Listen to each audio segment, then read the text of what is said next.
Long days and pleasant nights, fellow travelers along the path of the beam. I am known in this level of the tower as Jaime and Fuego, and if it please you, join me from some palaver here on Hail to Stephen King, my favorite author. As you see, all of the books right beside me. I've read every Stephen King book as of September of last year when Sleeping Beauties came out, and the reason you don't see a copy of that there on the shelf is because I'm still anxiously awaiting my Cemetery Dance copy. If you guys are unfamiliar with Cemetery Dance, they did those beautiful volumes you see in the center and various other awesome things by Stephen King and various other badass horror artists. But I digress, guys. For this episode, the 65th here on Hail to Stephen King. Man, it's been quite a ride in the last almost a year and a half now that I've been doing this. But we're not going to be running out of topics anytime soon. I had some people asking me recently, they're like, well, I've already covered so much, and, you know, are you running out of ideas? Are you having trouble? Well, yeah, it entails some pre-production, some brainstorming, some thinking, but, I mean, honestly, with all the new things we have coming out this year, including 2 new Stephen King books,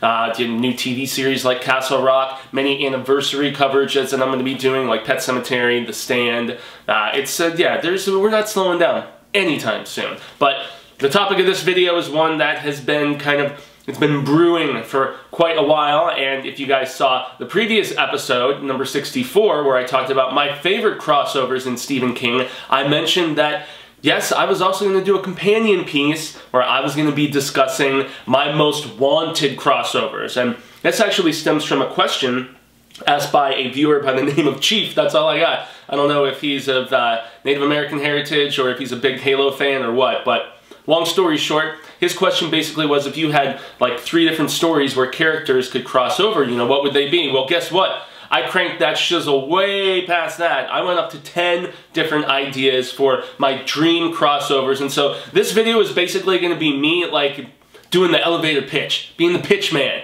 okay? So I'm not just going to name 2 characters I want to see. I already have like scenarios that I've already like kind of devised in my head, and this is going to have some spoilers here and there, so I guess this is more so for diehard fans. I'm going to try to be as unspoilery as possible, but I went with characters that essentially were still going after their story, or, you know, like in a couple cases, like a little prequel bit. But so I'm not going to try to spoil, guys, but there might be a thing here or there, so please just proceed with caution, okay? So, first and foremost, this one's kind of on the nose and kind of like one of the easiest ones to think of, but I think that it would be badass for us to take Danny Torrance from, that's right, The Shining, and pair him up with Charlie McGee from Firestarter. They're similar abilities, but yet obviously Charlie's being way more hardcore and of the, you know, the pyrokinetic variety and stuff. But, you know, they both have those kind of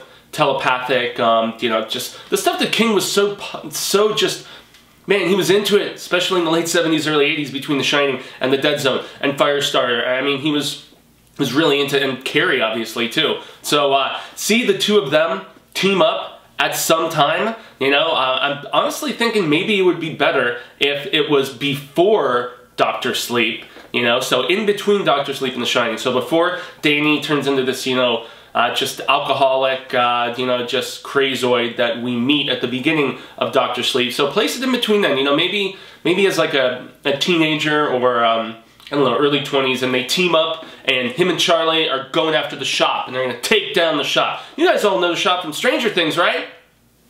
Yeah, exactly. You know where that influence came from. So I think that would be a badass team up. Danny Torrance, Charlie, that's right, from Firestarter, would be the Shiznitto Bam. Next one is, it kind of feels to me like it would be a very natural place for this character to gravitate, y'all. So imagine if we took Leland Gaunt, right? Yeah, from Needful Things, and he sets up shop in Derry. Yes! What other town? I mean, come on. He was in Castle Rock before, a town that's got all kinds of craziness to it. Derry is like cranking it up to 11, upping the ante of insanity, and I think that, where else would he go? And it could be, honestly, a prequel or a sequel in all ways. I mean, you could go either way with that one, and I think that would be super, super sweet. Let's see that as the sequel to Needful Things, or the prequel to Needful Things. That's right, set it in Derry, damn it. Okay, next up is one that it's another one that just seems like it would make sense because these characters were already intrinsically linked with really horrible circumstances that befell to both of them, but separately, obviously. I want to see a crossover story with Jesse Burlingame from Gerald's Game and with Selena Claiborne from Dolores Claiborne. Check it. Here's the pitch. So, Jesse is, since you know, surviving and escaping everything, you know, and from the insane situation that her deceased husband left her in, let's say that she has become kind of a private investigator type character of sorts. And like where I'm going to go with Selena's character is more so the almost fleshing out sequel-y nature of the film, you know, but let's say that after helping with her mother's situation in Dolores Claiborne, especially in the movie, because the movie is basically a sequel of sorts to the book, but I really like the movie Dolores Claiborne. I've talked about this before. So let's say she's still a reporter, Selena, right? And so this reporter and this private investigator, so Jesse and Selena, they team up on this case of serial molestations where there is this masked person that is going to, you know, different playgrounds and, you know, various other spots and just like assaulting, you know, in like and exposing himself or horrible things like that. Like, that's the angle that I'm thinking, because I think these are two women who were strengthened but scarred by the stuff that they had to go through as children, and of course they would team up together to try to track down this, and there wouldn't necessarily be any supernatural elements to this because there really wasn't any in either of their source stories. So I would love to see those two girls team up and work on a case together and, you know, take down some slimy son of a bitch. I think that would be awesome. Okay, the next one is going to be, it has to be a prequel, this next one, okay? Has to be a prequel because anyone who's seen Misery knows what happens with Annie Wilkes.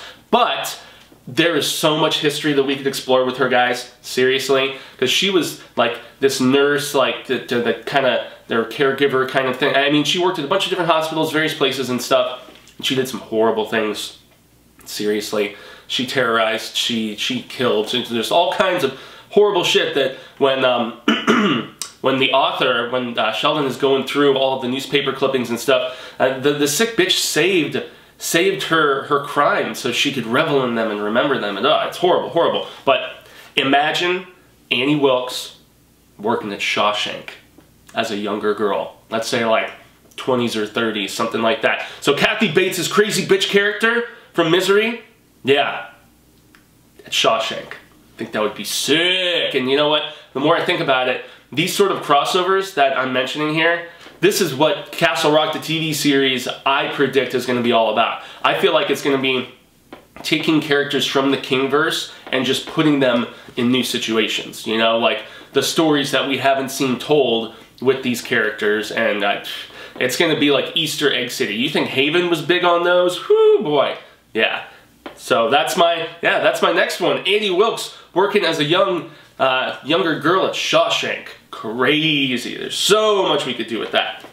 Next one, and this is a deep, deep, deep, deep dive for some of you guys. So Jack Sawyer, our young protagonist from The Talisman, who returned in Black House as an older, you know, like super successful detective that, you know, has kind of retired from the business and he's moved to the West Coast and stuff, but he's summoned back to this smaller town back east because of this horrible string of murders and stuff that I don't want to really spoil. And man, Black House is so good because it ties in with the Tower big time. That's where we first learn about the Breakers, which is really cool. But I want to see Jack Sawyer, who at the end of Black House, his life is presumably saved by him being brought back into the territories, right?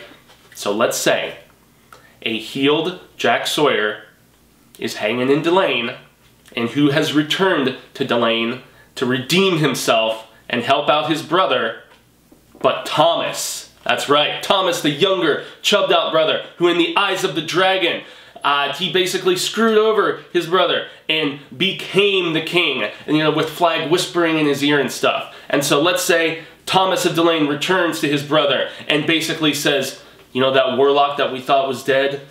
No, sir. He is actually out in the surrounding mountains, and he is banding together like a bunch. Like, this could even be like Dark Tower crossover stuff. But bottom line, I want to see Thomas returning to Delane, and he's essentially trying to redeem himself because he has found out that Flag is actually alive. Yeah, that's right. Little Mordred, whatever, what the hell, and the stupid spider who killed him, damn it.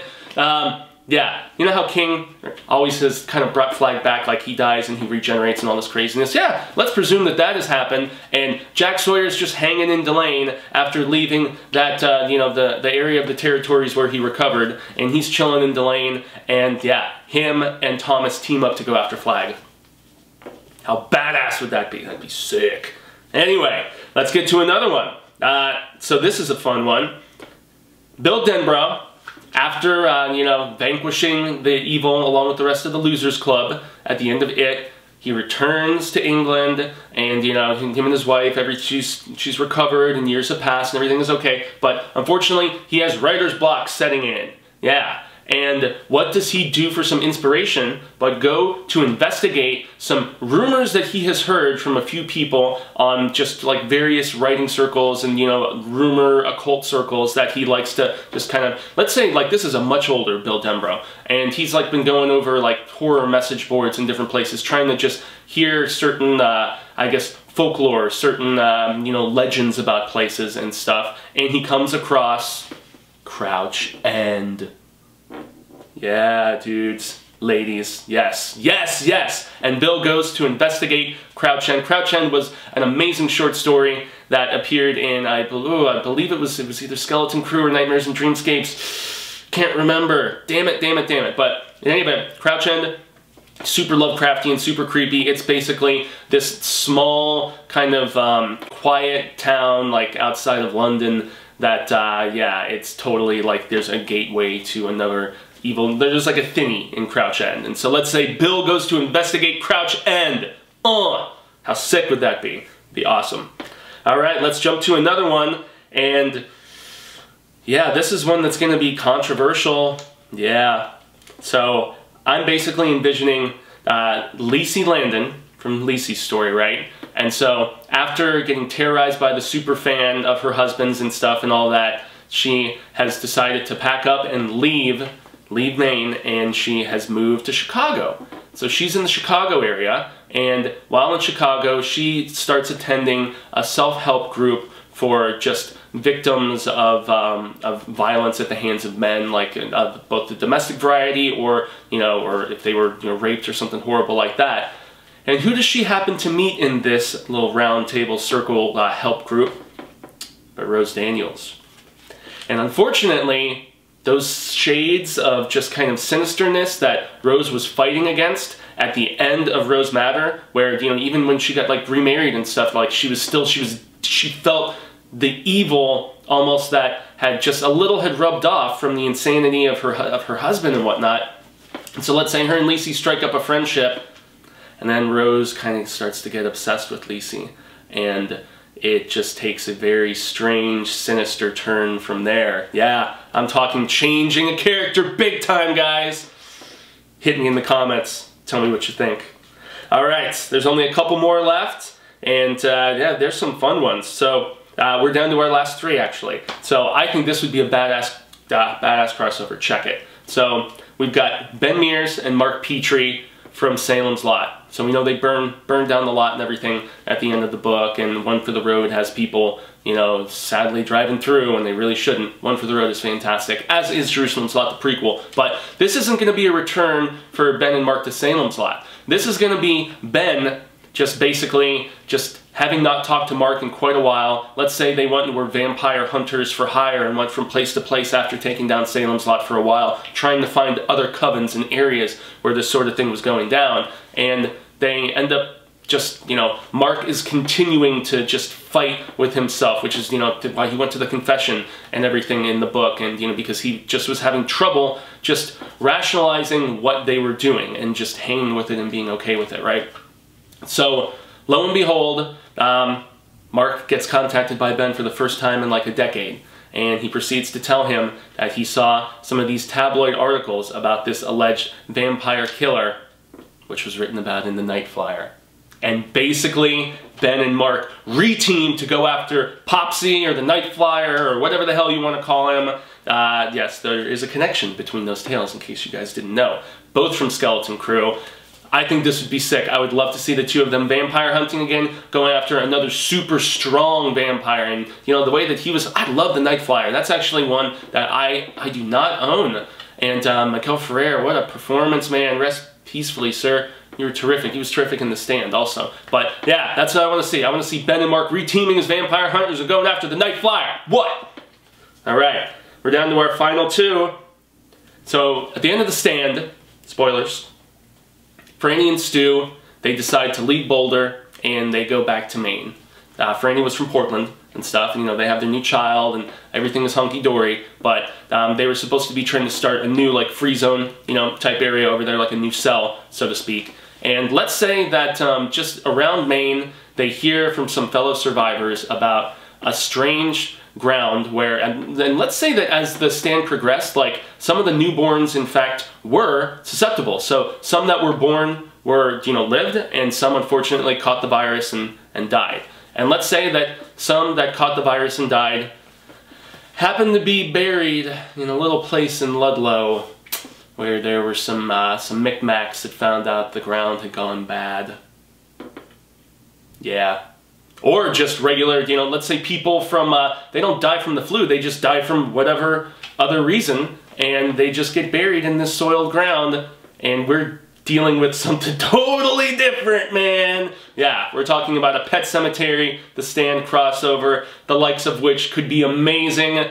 Man, we need some fan fiction about these ideas, guys. I almost feel compelled after giving these pitches to try to at least flesh out some of these ideas and, like, post them on Scare It or whatever the horror Reddit is. But what do you guys think about that idea? Huh?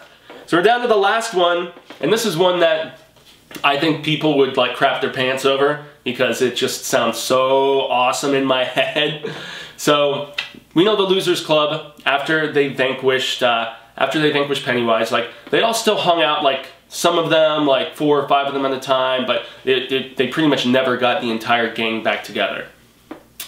But let's say that there was a summer camp, one particular summer, let's say maybe in '61. So, yeah, let's say the year after we had our buddies Gordy, Chris, Teddy, and Vern looking for a body.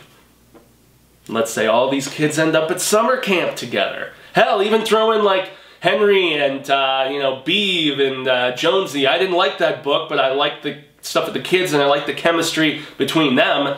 Let's say all these kids are at summer camp somewhere else, you know, somewhere else in Maine, and they all meet up, and turns out there's, like, I don't know, the crazy creature in the woods that chased the girl who loved Tom Gordon. It could be any creature. That's just the first one that comes to mind. How dope would this be? All of these kids that we love so much, all interacting, all talking smack. I mean, could you imagine the magnitude of, like, Beeve and flipping Beep Beep Richie, like, ba-ba-bam, like, button heads and talking shit to each other? That would be epic, man. I know there's similar dynamics in all 3 of those groups because King, love him to death, but he recycles stuff sometimes. But that would be epic. We're talking Losers Club and Stand By Me Summer Camp. And they go and they fight monsters. Be badass, right? Tell me how good that would be. So, those are my pitches for you guys, yeah? I hope that you enjoyed them as well as the previous video where I listed my favorite crossovers that King has already done, because as I said in the previous video, the reason I started reading Stephen King was because I found out Randall Flagg crossed over into the Dark Tower. The rest was history. So I gotta extend a grande gracias to all of you constant viewers for checking out this program. I have been Jaime in Fuego, and you can find me on all social media sectors, Twitter, Instagram, Facebook, YouTube's, yes, Fuegotainment is so close, you can taste it. Can you taste it? You've probably tasted it already. And yes, if you haven't subscribed here on The Horror Show, make sure to do that, like and share this video, and if you do so, make sure to use the hashtag Hail to Stephen King, and hit that little bell button so you know every terrifying Tuesday and scarific Saturday when I put up a new episode of this program. So I guess until the Wheel of Ka comes around once more, hasta luego, sin amigos, constant readers alike, and I hope it's sooner rather than later that we reconnect. And until then, stay scared and read Stephen King. I mean, who wouldn't want to read any of these ideas? Seriously?